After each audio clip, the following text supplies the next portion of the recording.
Well, I'm hoping that we get Haley and Ashley yet today. Um, Annalise said she's out of town and didn't think she would get back in time for the meeting.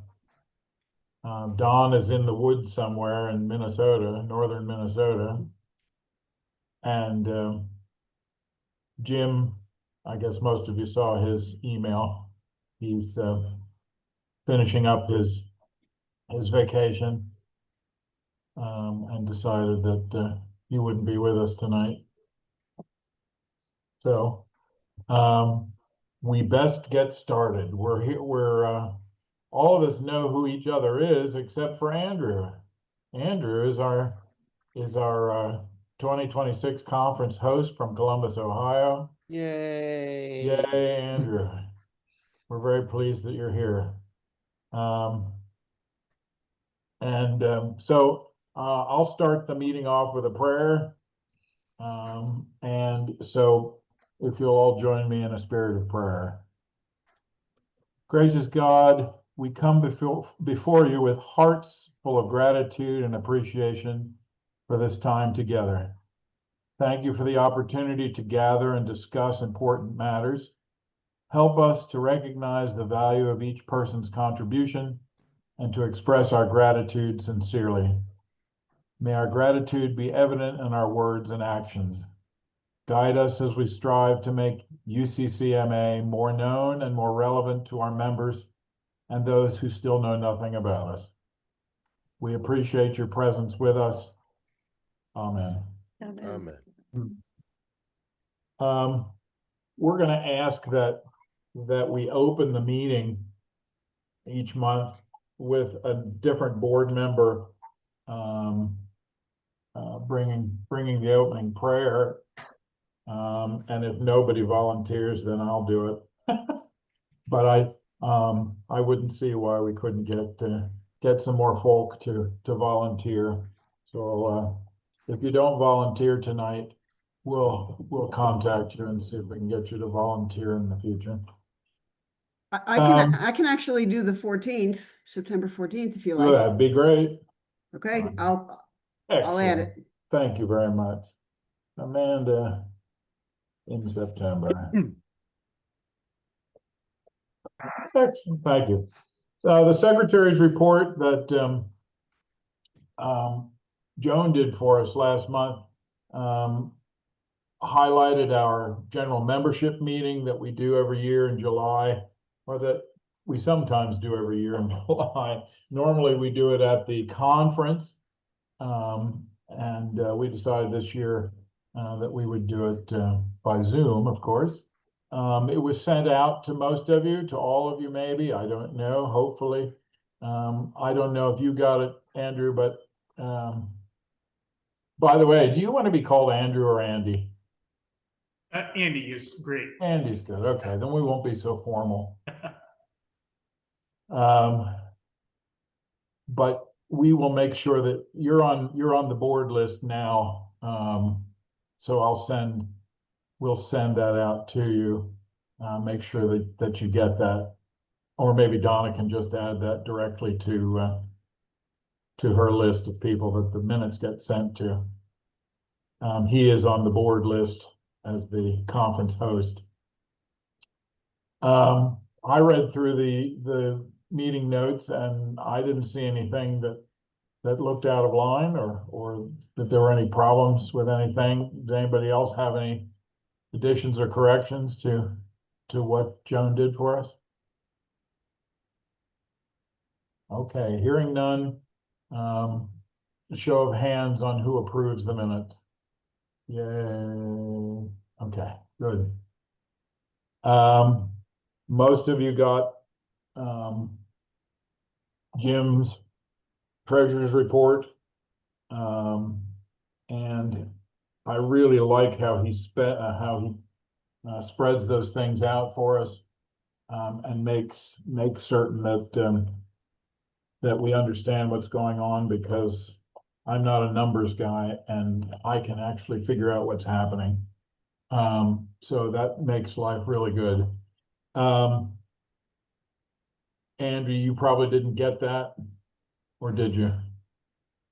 I think I did. Oh, okay, good for you. Excellent. The only thing that was a red flag, of course, and Jim's not here to explain this, but our liability insurance premium came in $600 more than it was last time. And I'm not quite sure why that is. And I'll ask Jim at some point whether we need to review what's involved with that policy and see if that's absolutely necessary. Well, I know liability is necessary, but whether the specifics in that policy are necessary. So I'll have him look into that. Is there Eric, anything- I might add into your inquiry, lots of insurance companies are canceling their umbrella policies, and liability policies are going up because there have been so many lawsuits. So that could have something to do with it. But yeah, check with Jim. Yeah. But it's Okay. amazing. Yeah. Or whether we want to shop around or whether, Yep. whatever. But I'll check with him on that and see what he thinks. Was there anything else, about the treasurer's reports that stuck out for you? Of course, we got that wonderful check, right before, right after the beginning of August, I guess, Ed, right?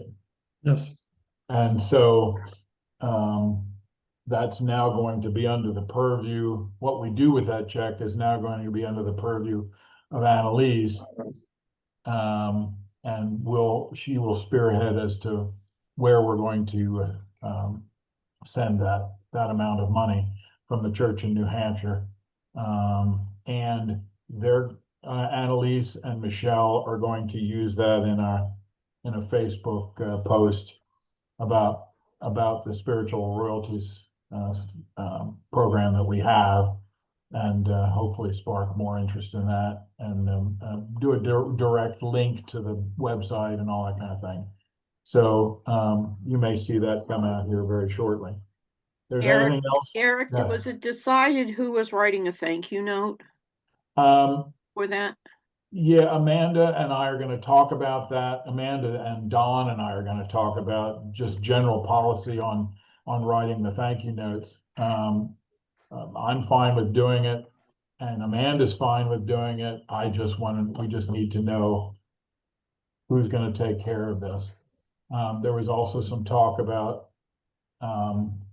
if things were coming from a general area of your neck of the woods when it comes to a board member, that maybe you as a board member would like to reach out to those people in your area, but we can talk about that as we go. At this point, Amanda or I will write that thank you as well. Okay? And we should figure that out at some point soon. Oh, yeah. Oh, yeah, it's gonna happen very soon. Yeah.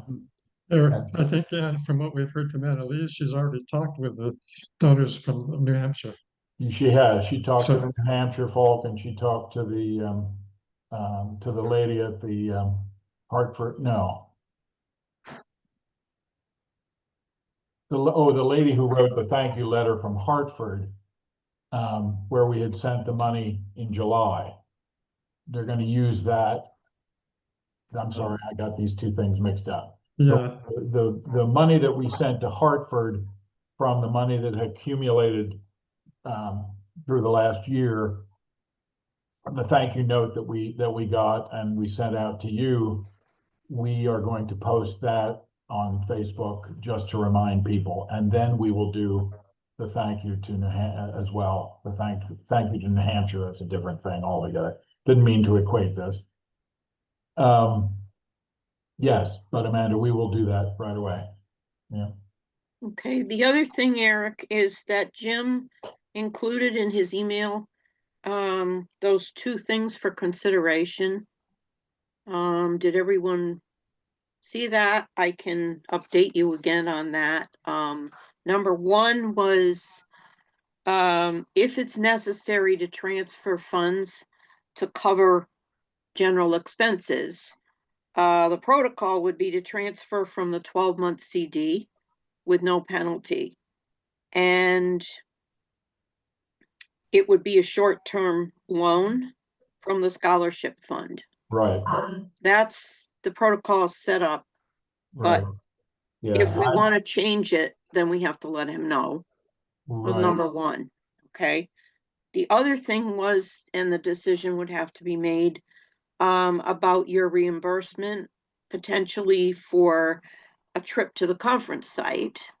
And if it comes from the president's discretionary expenses, then it would be a budget line item, right, whether it is covered in that amount or it exceeds it, or could it be a legitimate expense of the conference fund if it was taken from there? And okay, it would not appear as a budget item in the conference. But that's what Jim said. I'm quoting his words. right, But yeah, board needs to confirm what they want to do about that. okay. Well, I was gonna bring that up a Oh, little bit okay. later, but that's fine. Mhm. Does anybody have any problem with if we become a little cash poor this summer?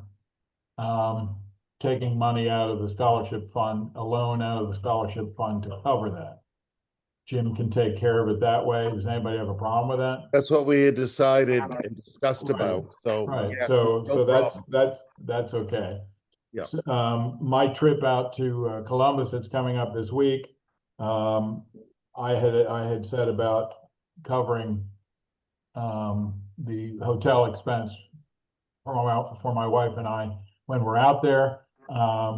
Whether we put that in as a miscellaneous expense, board or a conference expense, as opposed to board discretionary fund, we'll have to make that decision.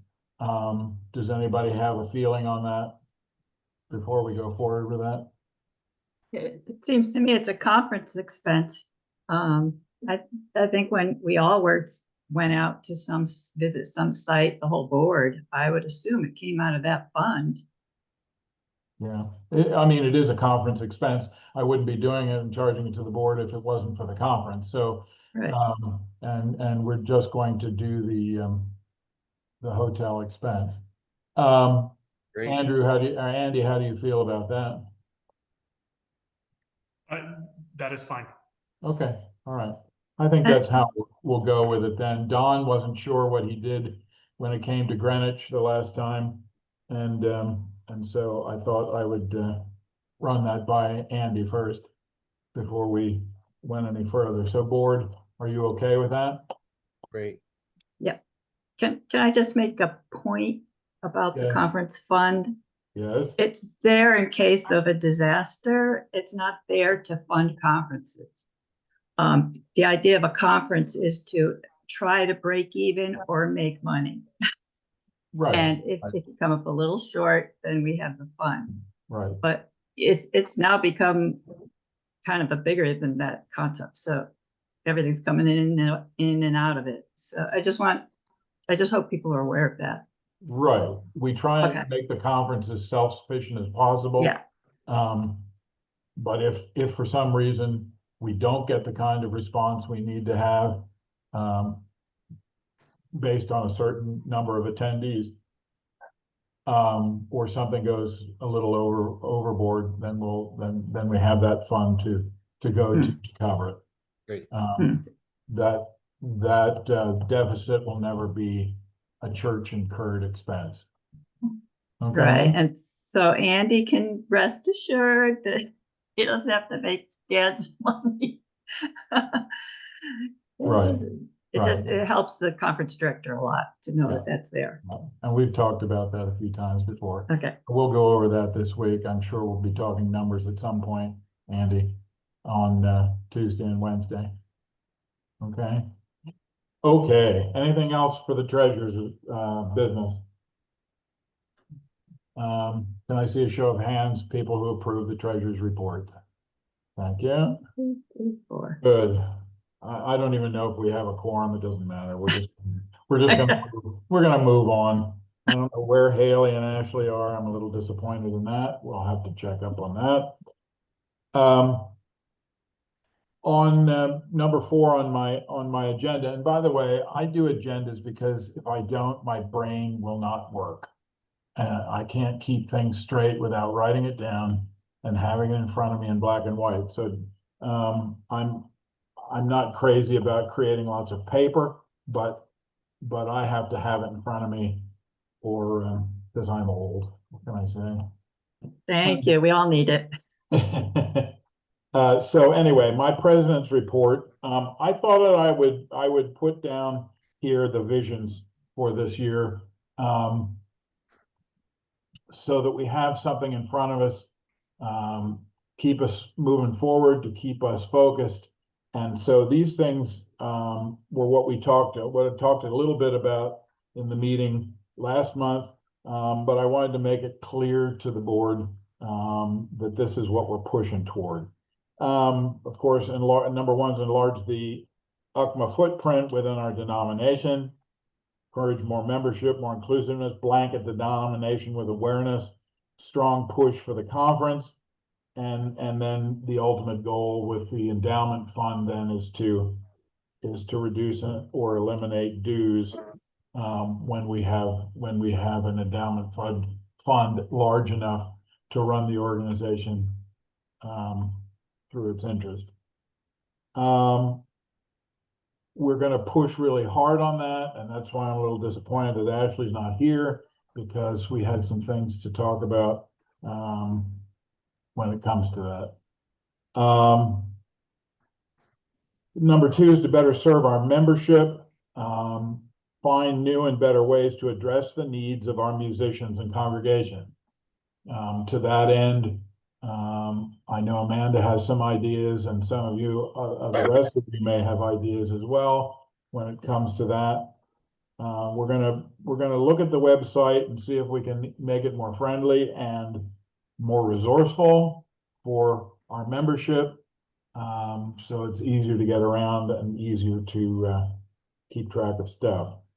Rethink how we can improve Saturday sharings, newsletters, social media, and our journal. Sometimes you just got to step back now and again and review with new sets of eyes what's there, and what we can do to make it better for the people we serve. And encourage regional UCCMA events. We haven't done these for a while. We haven't really encouraged it. I know that they have had some of these in the past. Connecticut's all gone together and done a regional event or whatever. So we can encourage local areas or regional areas to especially in the off years from or off times from the summer conferences, encourage some gathering of people together, and that would also serve to enlarge the footprint by gathering other UCC musicians who don't know what's going on with the group. And then communicate and collaborate with other organizations, bringing the Association of Disciple Musicians to our conference. Andy, do you have any information on anything? Have you had any luck at all? No, other than the emails that we've all been on, that you and I've been on, I haven't heard Right. anything back. Yeah. But that the Converging conference is coming up, and I will be at that. Right. It's literally a mile away from our church, so I'm hoping that we can make some contact there with them. Good. Well, we're going to keep pestering people. I am anyway, and we're going to try and get some. I did get that one email back from a past president of the organization. She was very kind and all, but not of any great help to what we were trying to do. Right. So we're going to try and keep that coming as well. And then we'll keep talking with the Hymn Society, United Church of Canada, the NACCC, which is similar to our organization for churches that did not join the UCC back in the 50s and 60s. So those things, I think, might help us with the groundwork for what we need to do to try and make ourselves more marketable for the general UCC musician population and of the United States. So we're going to push, and if there's anything that you can think of that would fit into these or we need to add to these, please don't hesitate to let me know. So there it is. I also sent on Friday this board duties generally and specifically. The document I sent out on Friday that has a listing of a handful of board responsibilities at the top of the page. And then at the bottom of the page, it had the denominational relations and the membership concierge. And the reason I made that document was because we were looking for people to fill those 2 spots on the board.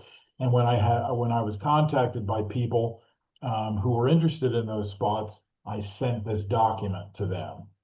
And it did get Ashley's attention. And there was one other person that was interested in, and was on my short list of people who might be interested in doing other things in the future as well. So building on that document, are there any other basic duties and responsibilities that should be at the top of that list for every board member? And can you define your duties as we've tried to do at the bottom of the page? Now, I just did those duties for those 2 positions off the top of my head, basically, and with different conversations that we've had with the past presidents and other people. So if there's anything that you can do to list your responsibilities, that would be a great thing. I know some of you have already been thinking about that, and that's really wonderful. Is there a due date for this? Not really, but in the next couple of months, it would be great if we could collect these and reflect on them and see what we think about them and send them out to each other and give it some thought. I think even Joan and Ed it might be good if you put down on paper exactly what it is that you guys do too, unless you have it already.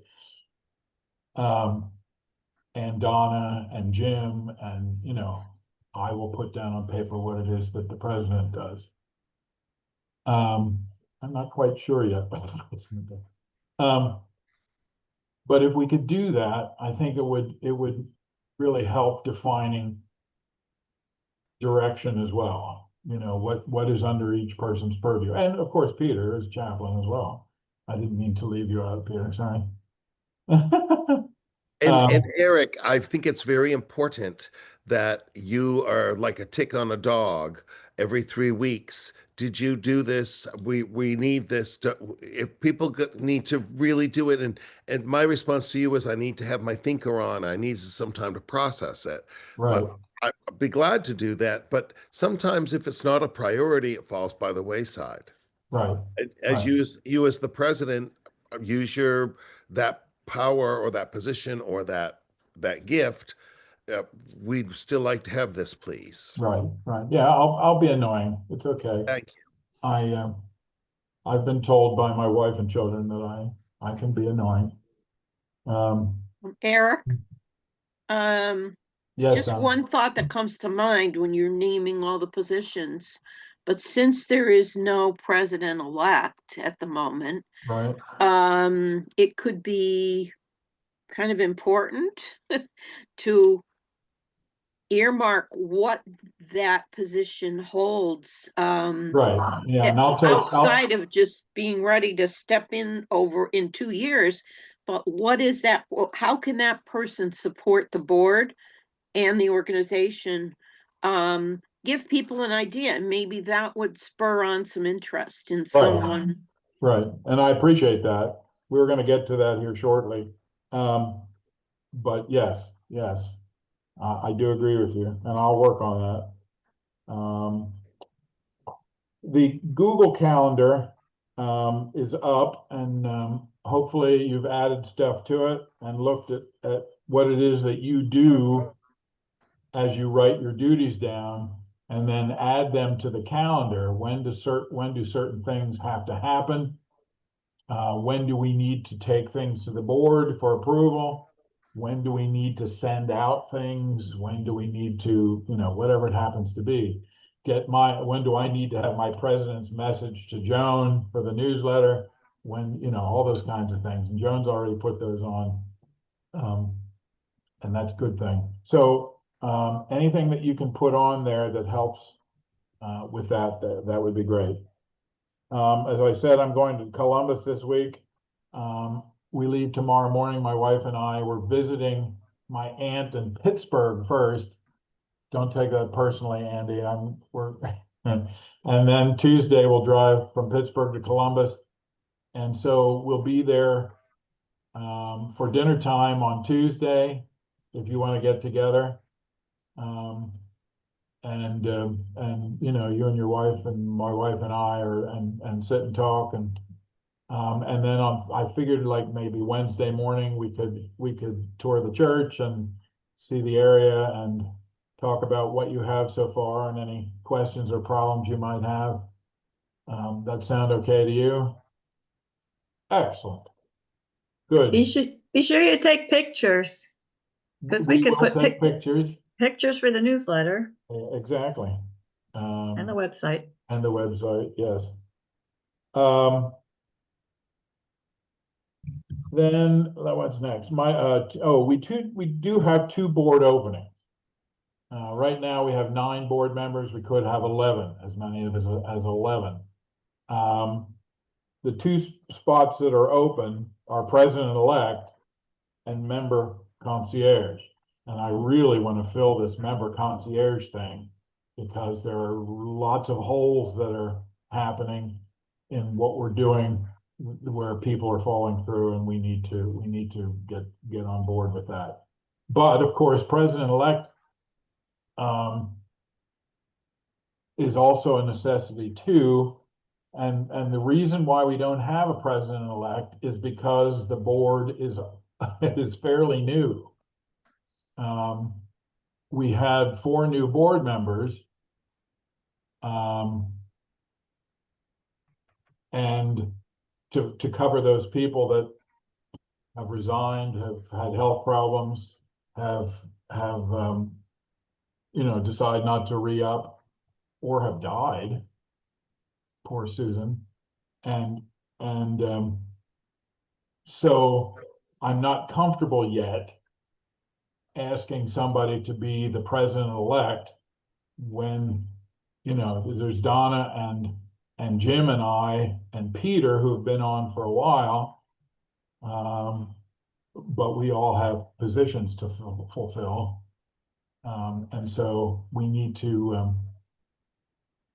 see what's going to happen here, or to be totally honest with you, and see where the energy and the commitment is. So we'll get to that fairly soon. If you have any ideas about who might fill the membership concierge position on the board, or who you think might be the president-elect, please let me know. Email me, we'll talk. Call me on the phone, we'll talk.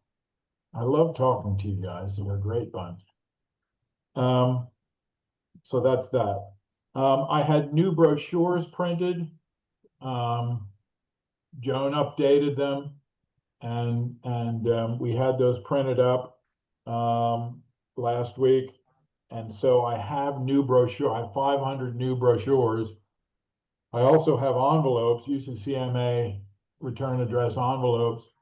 If anybody feels like they need to use those, I can send those to you. I can put them in a big padded envelope and send them to you if you feel like you would want that. If that's the case, email me. If you feel like you need envelopes or brochures. send me an email. Don't tell me right now, I'll never remember. Okay? I'm bringing some to you, Andy, just in case. And for your distribution in October at that conference. Okay? Do you have, the next item here is conference host report. Andy, do you have things that you want to talk about? Just to give you an update where things are, we have the shell of a schedule that's laid out. We've made some invitations to folks that we want info sessions and headliner things, some other recital type, the concerts and things like that. So we're working on those. I'm hoping that we'll have some things locked down soon, so that we can get numbers settled on what the conference is going to cost for people. The one question I did have, because I didn't have that information, is what is the neighborhood that registration has cost in the past? Is there a ballpark that I need, or a target that I need to stay near? I don't have the cards from last year. Do you have that in a pull-upable spot, Ed or Joan? It's on the website. The pages from the previous conferences are on the website. They're inaccessible to the public. We could make that available to you, Andy. It might just be helpful to know if it's, if I have to stay under $500, just whatever. Yeah. I don't know what it's been. I'm a member of other organizations, and sometimes their conferences are really expensive and are a deterrence for people. So I want to make this as accessible as we can. The figure 350 for registration sticks in my mind. I don't know why. Yeah, but, it does. We'll check on that number and send it to you. Okay, perfect. And then we do have, so just so you know a little bit about First Community, we have 3 locations. We have a camp that's down in Southern Ohio in Hocking Hills area. That's one of our campuses. And then we have 2 in Columbus. The conference will take place at our north location, which is the newer location of the church, newer sanctuary, opened in 2019. Our new Kleist organ that was dedicated in 2021. So that will all be housed in that building. It's a pretty large space that allows us to do things, but it's not in a neighborhood per se. Like our south location's in a neighborhood, and you can tell that when you see our parking lot. It only has 50 spaces, and people walked to church. And our north location is in kind of planted in between suburb neighborhoods. And so we have to bring in every meal for the conference, because it's not conducive for us to turn people loose to get out for lunch or dinner. So we do have the catering that's locked down, and I've gotten the quotes from that. So that piece is done. So that will help me determine numbers as well. So where things are rolling along, we have some ideas, and we have some people saying, yes, we'll do this. And we're waiting to hear back from other people. That's kind of where we are right now. Okay. Amanda, did you want to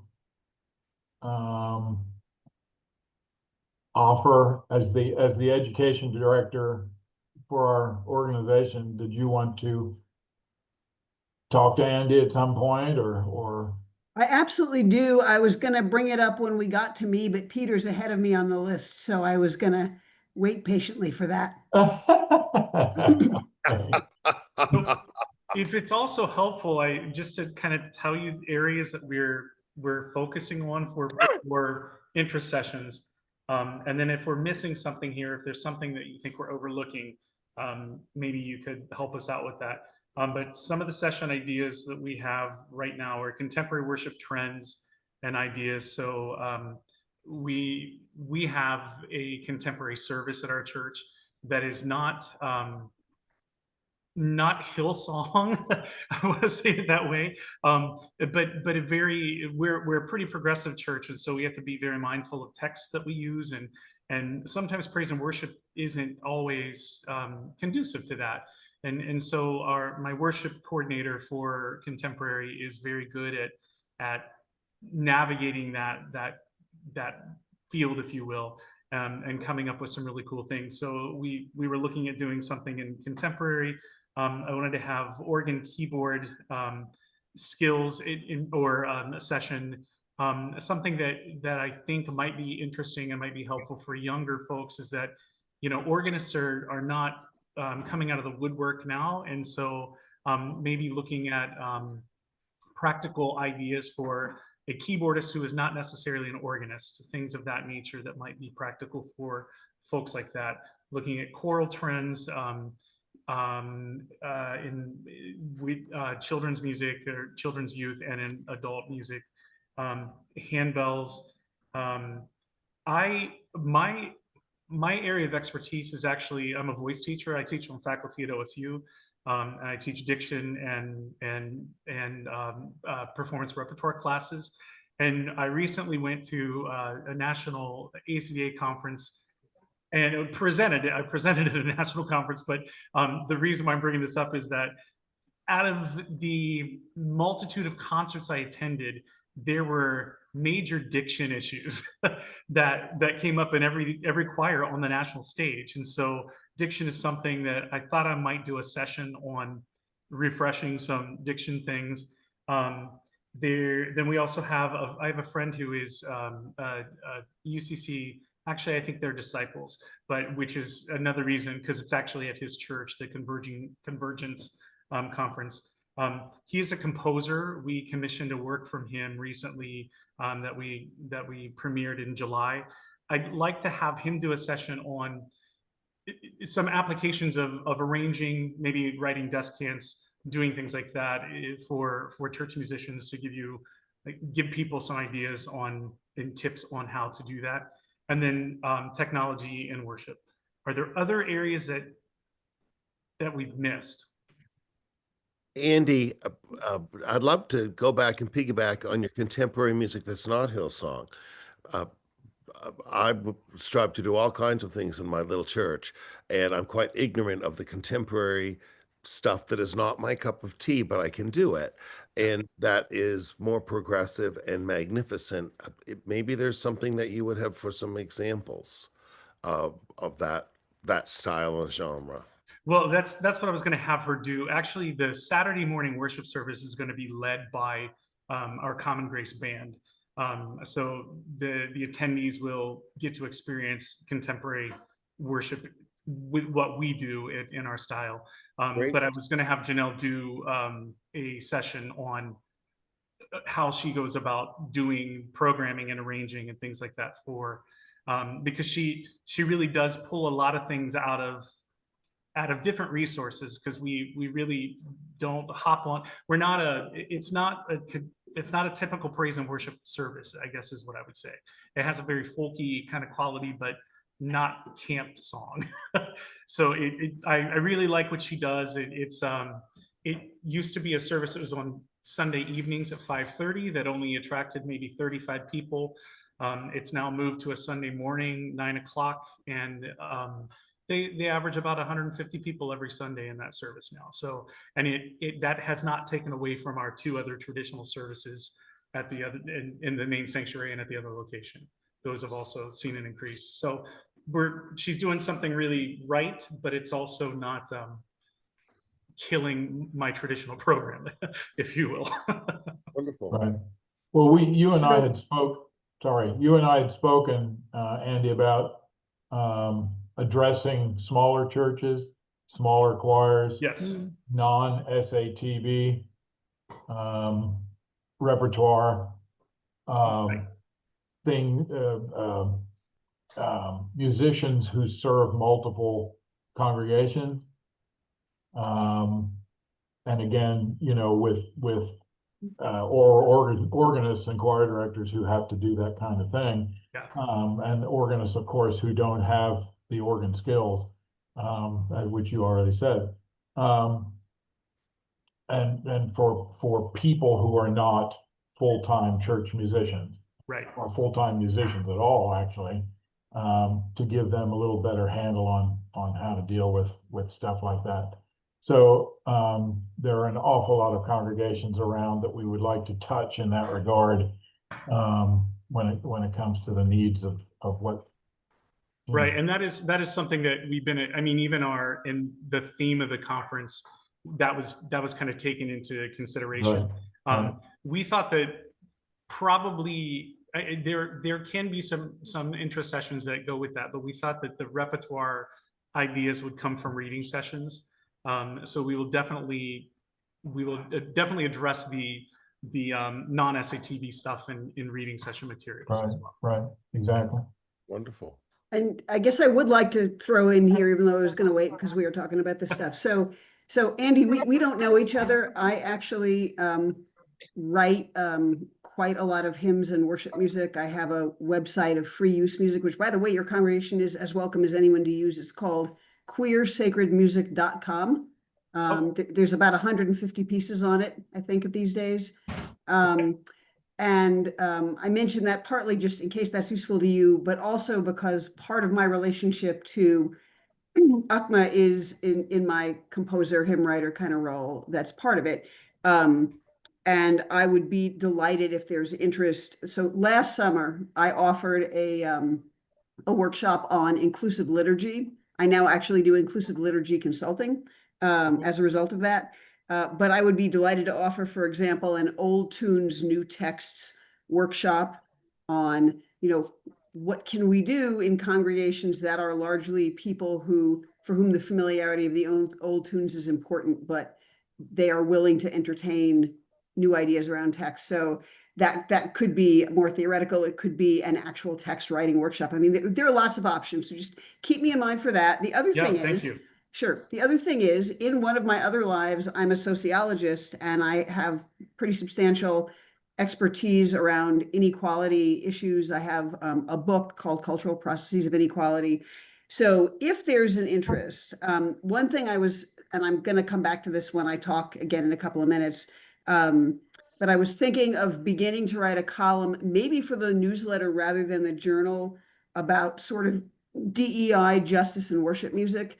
If something like that would be a productive workshop, let's throw it into the mix. It might be that there are other places where it would be more appropriate than a conference that's already heavily programmed. So I don't have an agenda about any of this. Those are the first two things that come to mind. I don't think anyone on this Zoom was at my workshop last year, but it was pretty full and it went pretty well. And so if there still is interest in exploring inclusive liturgy, I'm happy to reboot that.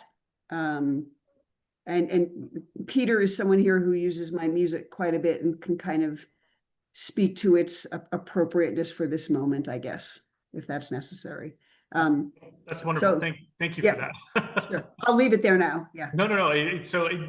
And that's actually, for me in my church role, I appreciate that information because I'm constantly searching for hymn texts that are relevant in what we're doing with old tunes, because people love to sing those tunes, but sometimes our texts in those tunes are pretty problematic.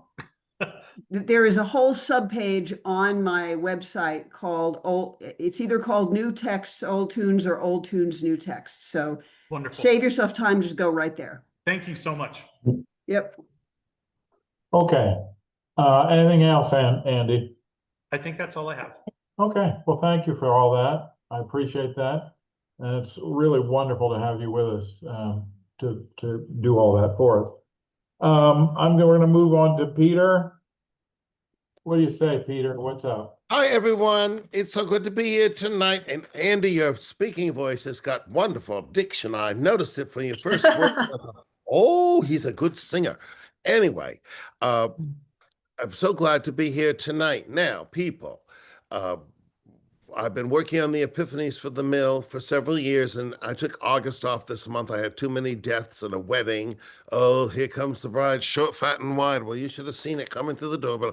And my little 12-year-old boy in my head I was very naughty, but I didn't smirk. It was a beautiful wedding. I was very stressed, and it was a holy wedding. Just baptized my grandniece a week ago Sunday. It was very thrilling. Now, I got back from the Hymn Society of the United States of Canada while Amanda was at Synod, and she presented there last year. Well, I presented in Montreal 2 years ago, and then this year, and I was appointed by the board to be the representative from ACMA. So it's been 7 years. And now the brand new book is all out. It's got one of Amanda's tunes in. 2 years ago, we did our first Pride service, and I used Amanda's setting of Queerly Beloved based on John Dearly Beloved. It was wonderful. People didn't know what to think. It was wonderful. So I get to Montreal, and I didn't know, but there was Amanda's song. I said, "Oh, my soul, it has a Queerly Beloved." They didn't know it. They said, "Well, you can lead that one." I said, "Well, I can lead it very well because I did it 2 weeks ago at Pride." It was wonderful. And by the way, if you call Amanda and complain that the key is too high, she will call her engraver and put it down a whole step. I love that woman. So I did not receive any phone calls or emails from distressed musicians this month, for which I was grateful. But in Detroit, as a member presenting, I was overwhelmed with some very high-end people that you would know, their names, that came to me. I guess I was in the role of hearing someone's troubles. It was troublesome, and I actually wrote to my church members. I said, I need prayer covering and wisdom and strength. So that was a very special and holy thing. But my Godfrey Moses, took some energy out of it. I would like to piggyback, Eric, on what you're on contacting United Church of Canada, Hymn Society, and NACCC. And maybe Amanda and you and I can get together because Amanda knows all the Hymn Society, Hillary Donaldson, and the whole crew. And also, she's familiar with the United Church of Canada with Lydia Smith and Lloyd McLean and Catherine Faith McLean. Catherine Faith, she's wonderful. But I'm going to see them in Ottawa in October. And also in regards to the NACCC, I'm ordained in a congregational church, not the UCC. And I'm a member of the NACCC, and they just got a new president, and it's an association. They're not going to endorse us, but if we could have some talking points on how to get them to use our website to be associate members, and push this conference that Andy is working so hard together to come. And as far as the congregational Christian churches that didn't join the United Church of Christ, we're right out into there's so many congregational churches out in your area, Andy. And it would be a shame if they didn't partake, and they need our help, trust me. So when you get back from Columbus, maybe Amanda and you and I can get together and strategize. That's my report. I'm grateful to be a part of this organization, and I'm thrilled with the plans that you verbalized, Andy. It's wonderful, and I'm grateful for Joan that reminds me I'm supposed to do my epiphany, and that's what I have to say. And Mr. Eric, our president, excellent. So, there Thank you Peter. go. Any questions? No questions. Okay, good. Thank you, Peter. You keep us on the straight and narrow, and we. Oh, straight is a horrible word, but I keep you on the narrow. Okay. So Amanda, then you are next on the list. So please. Okay, so I have a lot of topics today, and I think what I want to do in the interest of time is probably sort of tell you what's on my mind and then put it in an email to Eric to share with the board and have the actual back and forthing around it, and especially getting input from you, maybe not happen all today. Now, I'm also fine with if we want to take a little time and I go through this stuff and you give me some input now. It's not that I don't want to do that. don't want to make this thing run super long. So this is my first board meeting, and this is my first meeting on the board. So there are all sorts of things I don't know about kind of the culture of how the board works. So first of all, I do want to mention, this is not an action item, but I was at UCC's General Synod. I was able to use one of the speak outs to talk about UCCMA. I was able to hand out a bunch of brochures. Unfortunately, they were not the most newly updated ones, but the website on them does work. So I think actually that's fine. And I mean, I would say I handed out 25 brochures. That's all I had the money to get printed in color at the time. But I would say 15 or 20 people stopped and talked to me about UCCMA. People took the brochures, and, you know, especially pastors who said, I want to bring this back to my music director and make sure they know about this. So, so I do feel, and you know, there was no pushback from anyone in leadership there at National. So I feel good about that. That's just sort of a quick thing that happened.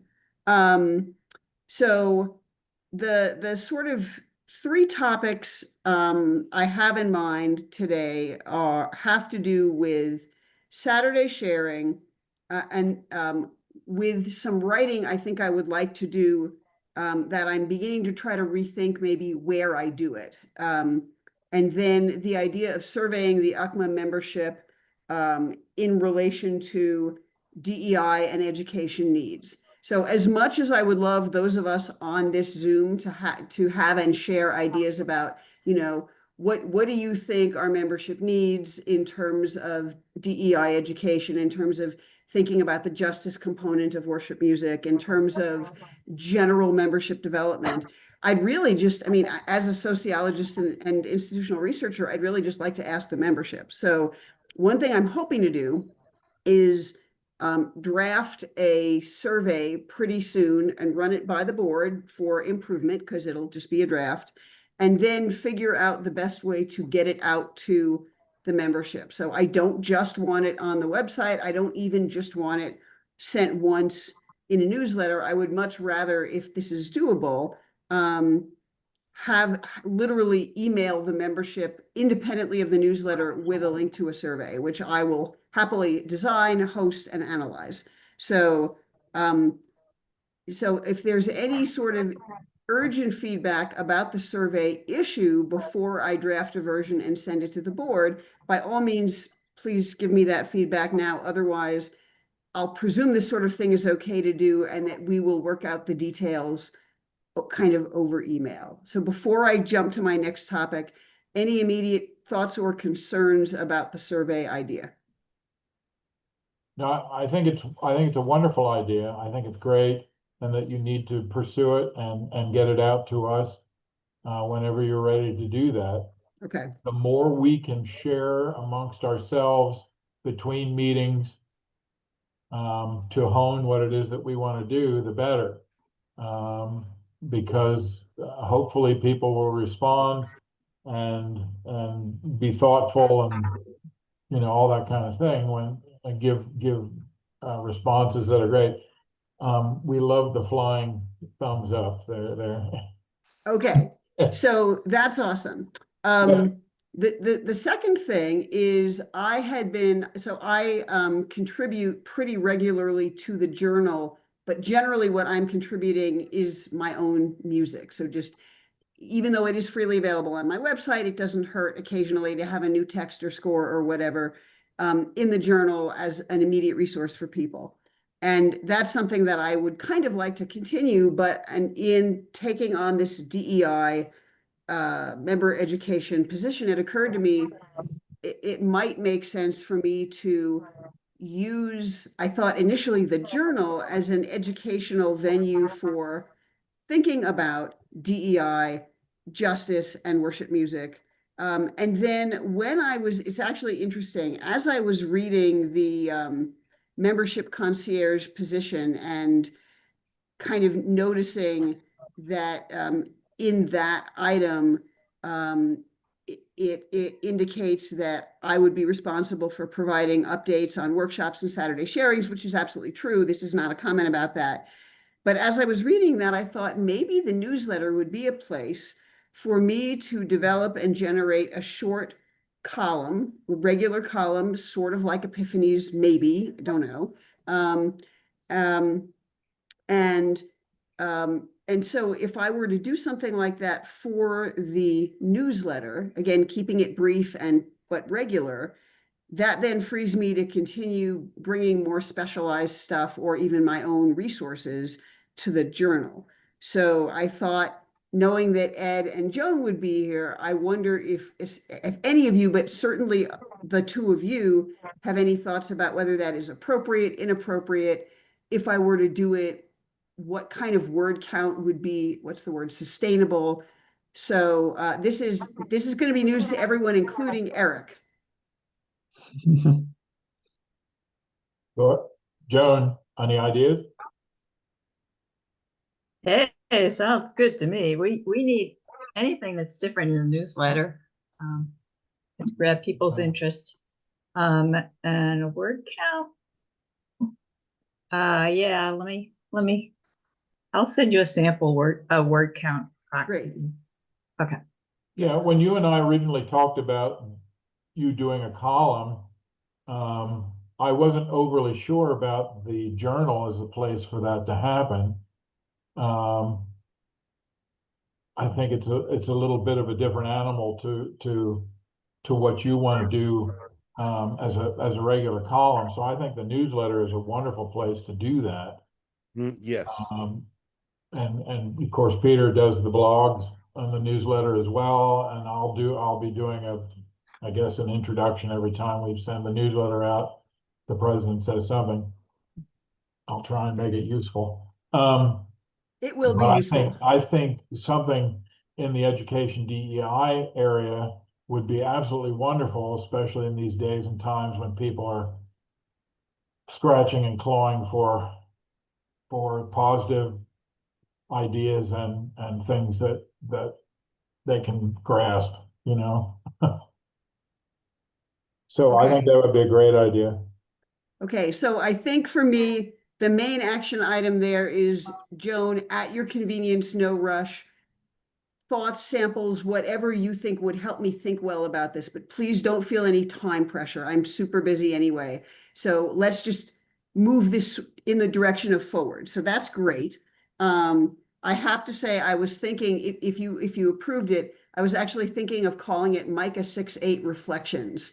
You know, love justice, do Love it. justice, love kindness, live Yes. humbly, that kind of thing. So anyway, okay. So then my other topic. Oh, actually, I do want to add a topic quickly.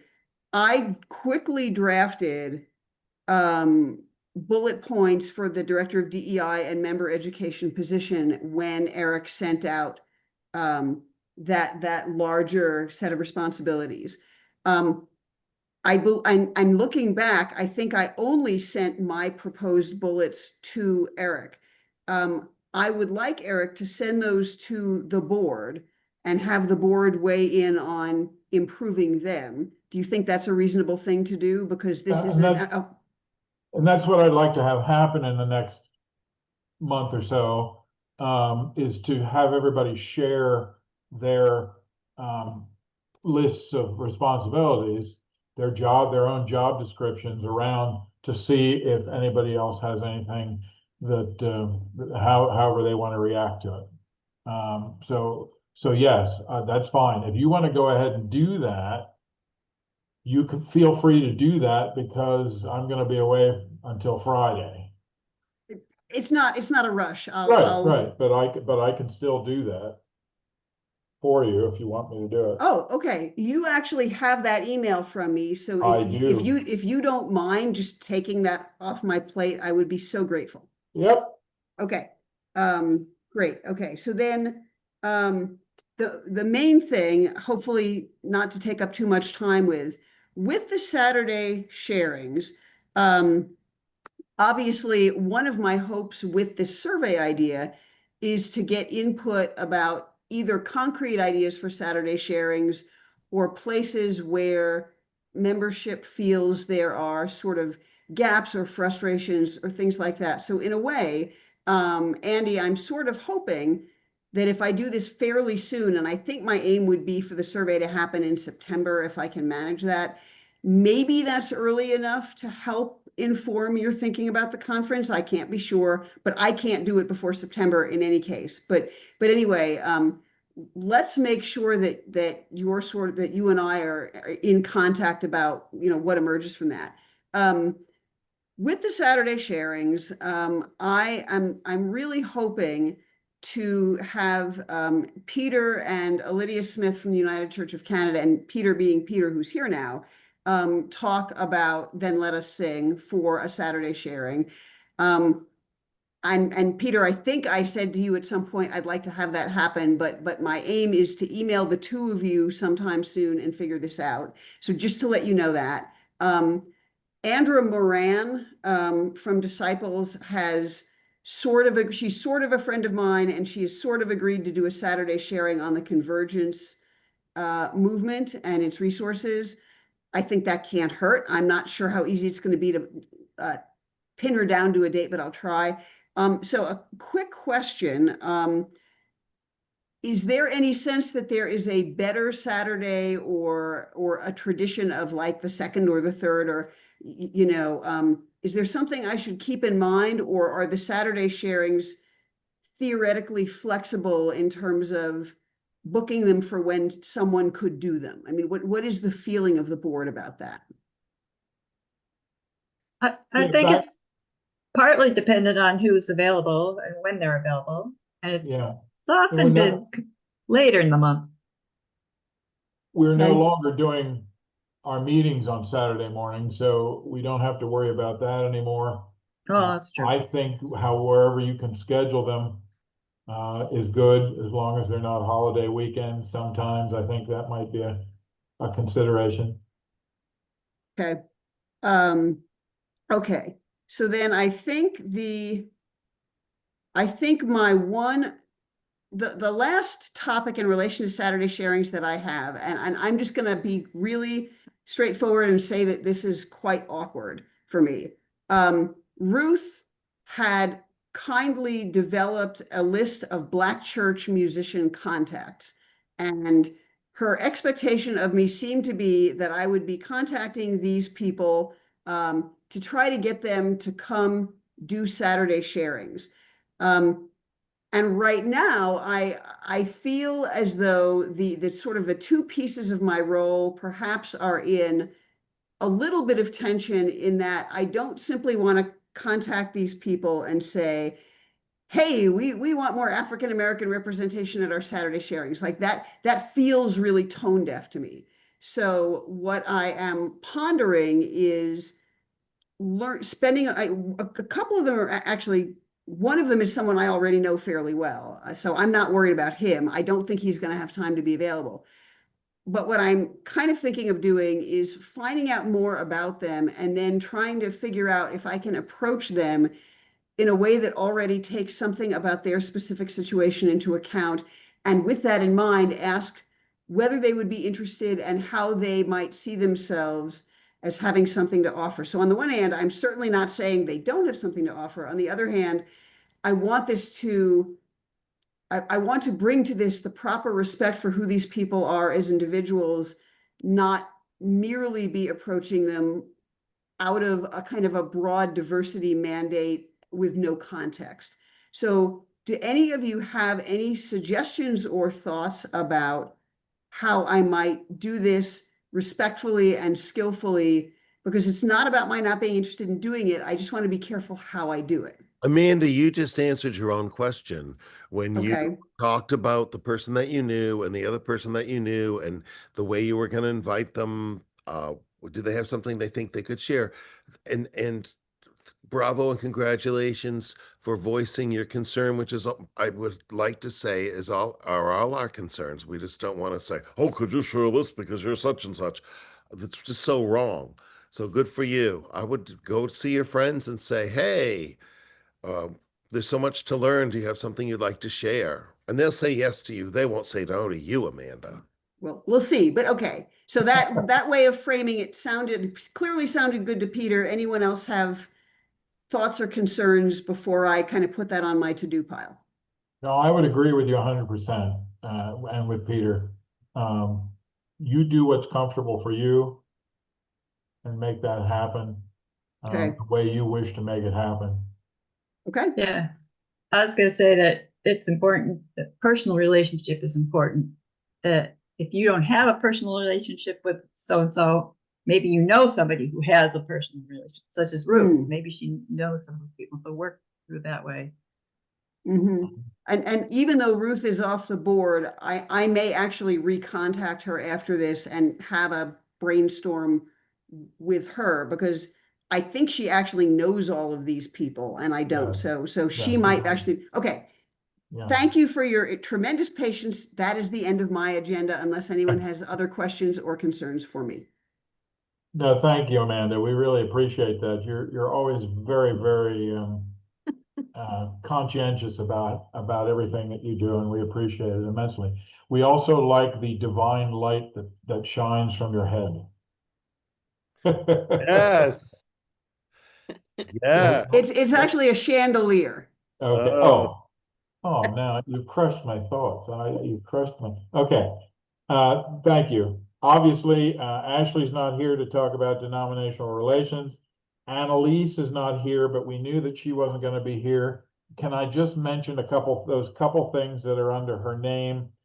She would like to discuss the Giving Day, which this year is December the 2nd, I believe, the National Giving Day.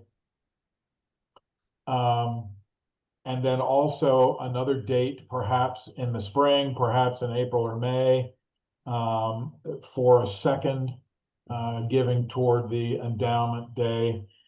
She would like for you to give that some thought. She didn't meet a lot of positive response. We talked about the Giving Day before in December. Some people thought it was a bad time to be asking for money during the holiday season. And she would like to talk about with you and get your personal responses about why you think that is and where you think would be a better time to do these. We think that 2 of them a year would probably work okay, and she's got lots of wonderful ideas. She's also always looking for impact stories and statements. She has this spiritual donation, royalties donation to assign to a community organization, and we'll talk about that. And then, of course, the letters to donors. We'll talk about that as well, since she's not here. She and I and Don will talk about what we've done in the past and how to make that happen. Of course, Haley's not here. Her due date to Treva is on Tuesday. And as far as I know, things are coming along okay. We've been emailing and texting back and forth, and hopefully everything will run smoothly there. So the next spot was these things to accomplish before the next meeting. Okay. Can you think a little bit about those 4, plus I should have added defining your own job description in there as well, as the 5th bullet point for number 11. Okay, so if you can think about some of those things, write some stuff down, send them to me, send them out to everybody. We will just inundate each other with fan mail. It'll be a wonderful thing. Again, like I said before, communication is tantamount. It's really the most important thing that we can do, is talk amongst ourselves, make sure that we all understand what we're doing and how we're doing it. And of course, why we're doing it. But so it's important. And I appreciate the fact that you are here. I will contact Ashley and Haley and find out what their difficulty was for this evening. We had such a really wonderful turnout last month, and now this month. I enjoy your smiling faces and your wonderful, wonderful, contributions to what we're doing. So is there anything else before we let Peter close our meeting with a prayer? I just have a question. Yes, John? Who is involved in royalties? It sounds like Annalise is doing thank you notes and she's kind of involved. And then I heard Amanda's name. So who's doing what? No, Annalise and I will take care of thank you letters. Okay. One or the other of us will take care of it, depends on what she wants to do. It's basically her purview. Okay. But sometimes it's nice to have a letter from the president or a thank you from the president as well. So okay. we'll deal with that. But the distribution of those spiritual monies is going to be, she's going to spearhead that. She will probably ask for some recommendations from you as to local organizations that serve the minority community wherever you happen to be. Okay. Does she know the royalty concept and has she studied up on Yes. our page and all that? Yes. Okay. Yes, she's very excited about doing that. She Oh, okay. is. And she's been working with Dawn on that for the last year as well, so as to what we do. Anything else for the good of the order? Yes, Dawn. This is not UCCMA things, but I just wanted to thank you all, I guess, in advance for continued prayers for Brian and I.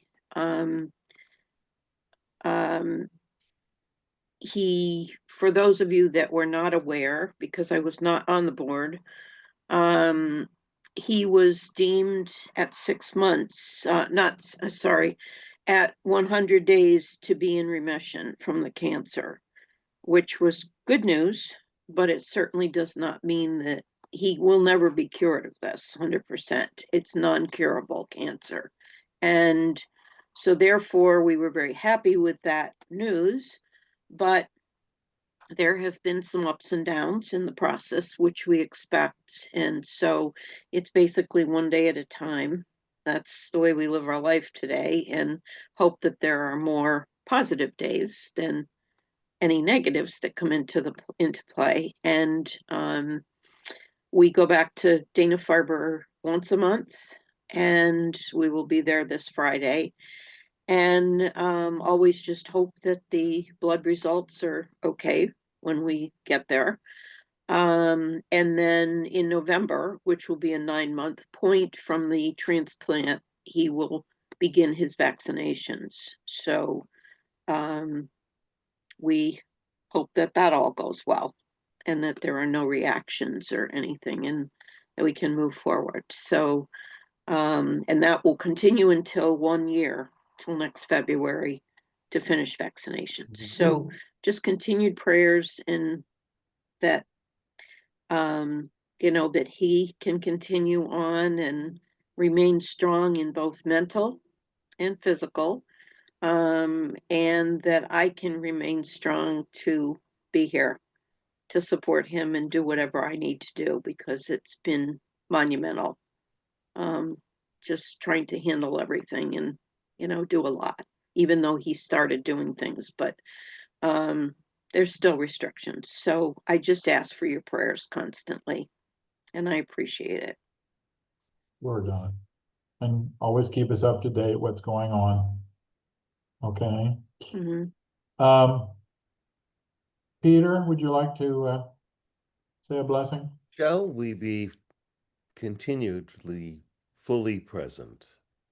First of all, before we do, I have to say I'm so glad to be part of this board. And I just love you. And I can tell Andy I'm going to love you because you always got a good smile and you reacted to my horrible jokes. Anyway, let's be fully present with our prayer. Oh, Holy Creator, as we thank you for our UCCMA board meeting, we're filled with gratitude because you are the word behind all words and the energy that sustains all of our creation. We thank you for blessing us with the fullness of your presence and the gifts, and thank you for guiding us to be doing what you are blessing and what you have called us to do. Thank you for this gathering of your servants, musicians, and my friends who seek to follow you. Keep us open to Jesus, in whom all things are held together. Bless us as we depart with the power of the Holy Spirit. We pray in the name of the triune God.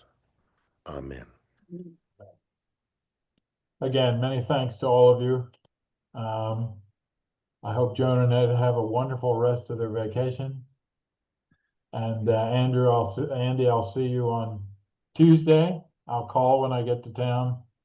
And the rest of you, God bless you and have a wonderful time. Stay in touch.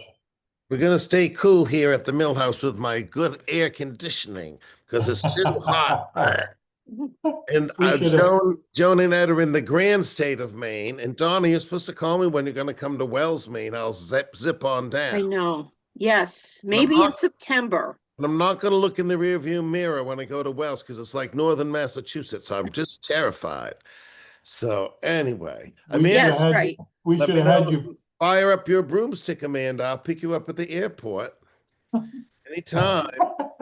We should have had you play us out with Coco tonight. Oh, Coco, let me see. She's right there. Can you see? I'll turn on the light.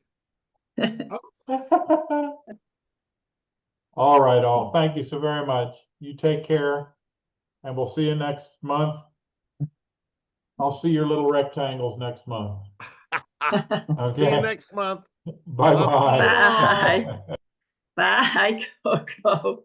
Yeah. Now you can jump in bed. Oh, Peter. I know it's past 6:30. Oh, hot. All right. Bye. Bye.